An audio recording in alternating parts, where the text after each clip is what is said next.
Good morning, dear students. Today I will tell you about pollination in salvia or common sage. So here you can see in the flower when the bee sits on the lower lip and pushes its proboscis down into the corolla so that it can suck the nectar. It brings down the fertile anther to touch the back of the bee. Here you see proboscis is the part which is there needle shaped it only in case of insect so that it can suck the nectar. For piercing it is present. So here you see the lower lip, simply it is compared with the lip like appearance of the corolla. So here the petals are having bilipped corolla. Okay, so now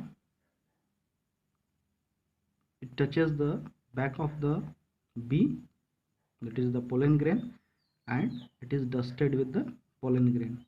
When that pollen grain being stuck, it goes to the bee goes to the another flower, the nectar carrying pollen grain, the style bends down, touches the back of the insect, and pollination is brought about. Since it is protandrous, means stamens will be maturing, then the before them, see here, stamens will mature earlier than carpel, so it is protandrous. In this way pollination will be brought about in common sage or salvia. Now come to the zea mays or maize. Pollination here is brought by the wind. Since the plant is monoecious, male and female are on the same plant, the tassel or the cluster of male flowers, they are borne terminally, and the female inflorescence, which is called the cob, they are born on the lower level. Females are surrounded by involucres and their silky thread styles project out of involucres. Male flower produces large quantity pollen grain.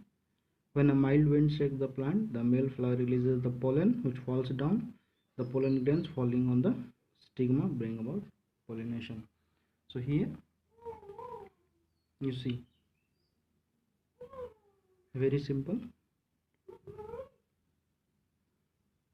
Into fertilization, it means the fusion of two dissimilar gametes, fusion of male gamete with the female gamete, egg of the ovule.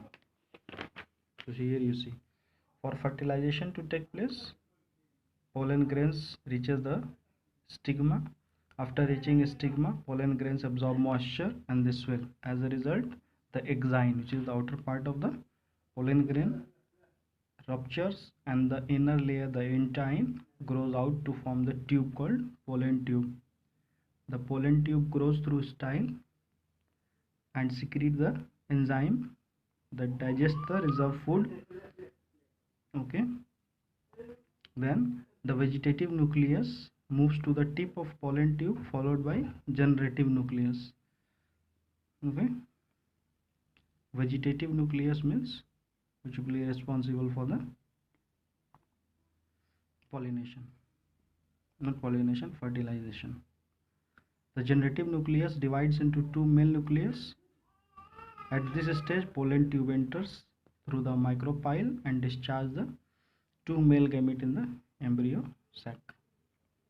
Afterwards, one male gamete will fuse with egg and forms diploid zygote, which is called syngamy, and another male nucleus fuses with the two polar nuclei, which is in the triploid, which makes a triploid nucleus. This is called primary endosperm cells, and this is triple fusion. Now double fertilization. So double fertilization simply means syngamy plus triple fusion. As I have already told about syngamy, triple fusion. So if both are taking place, it is called double fertilization.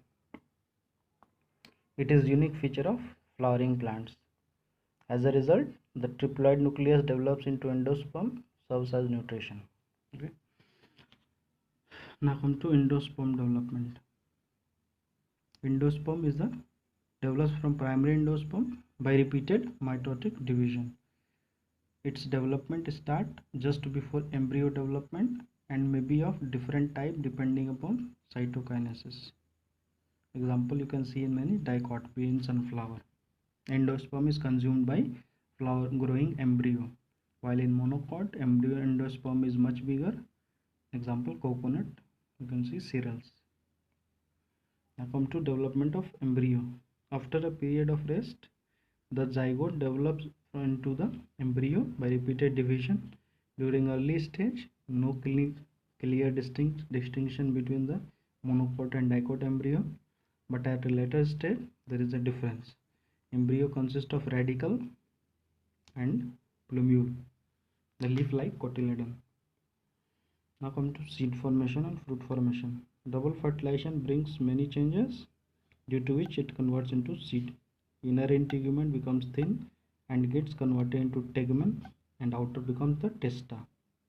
Now see the fruits. Immediately after fertilization, ovary undergoes changes. Ovule present inside develop into seed. Ovary walls thicken and ripen into fruit wall. After this, the ovary is technically called fruit. A fruit is ripened ovary containing one or more seeds. When only the ovary is making the fruit, it is called true fruit. But if other floral parts are also involved in making the fruit, it is called false fruit. False fruit example are pineapple, apple, pear, these all things. Fruit now is divided into three layers. Outer is epicarp, middle is mesocarp, and inner is endocarp. Sometimes these three layers might not be differentiated. The study of fruits is pomology. Now come to seed. It is the reproducing part of flowering plant. It has three parts: seed coat, embryo, cotyledon. Seed is formed from ovule. Ovule inside the ovary. Ovary becomes the fruit. Ovule becomes the seed. Ovule has protective lining that is called integument. The integument have a small opening on the side, is called micropyle. Inside micropyle, nucleus is nucellus, not nucleus, it is present. Further inside the nucellus is the embryo sac. See here, you can, this one is, here it is micropyle. You see the outer integument. Here you can see the placental pore or placenta is there. Now here egg cell, secondary nucleus, chalaza end. The opposite to the micropyle end. Embryo sac, here it is inner integument, and then micropyle. So significance of seed and fruit. Seeded plants do not require water for pollination and fertilization. Seeds have adaptive characters of new environment, which is beneficial for seed dispersal. Seed can be stored for future use. They have reserved food for nourishing the young plant. Now come to fruit. Fruit protects the seed from improper climate condition and insects. Seed dispersal may be done by fruits. Fruits provide food to animals. Food is a good nutrient source for human beings.